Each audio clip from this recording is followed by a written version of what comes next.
whom are eligible to vote. The process for choosing a new pope is known as a conclave and generally takes place between 15 and 20 days after the death of a pontiff.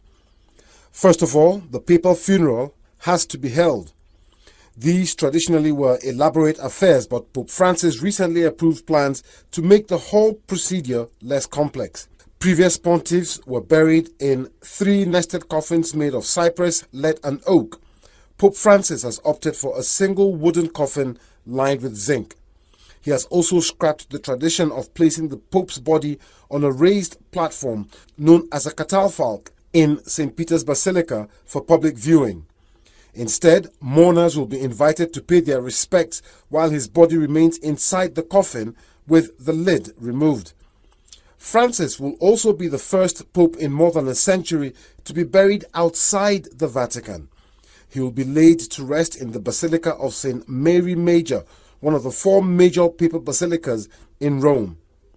When it comes to a new pope, he will be chosen by the Catholic Church's most senior officials, known as the College of Cardinals.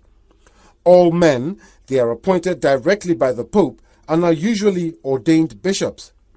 There are currently 252 Catholic cardinals, 138 of whom are eligible to vote for the new pope.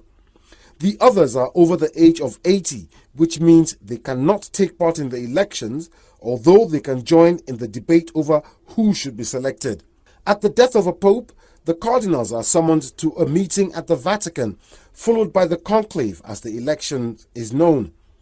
During the time between the pope's death and the election of his successor, the College of Cardinals governs the church.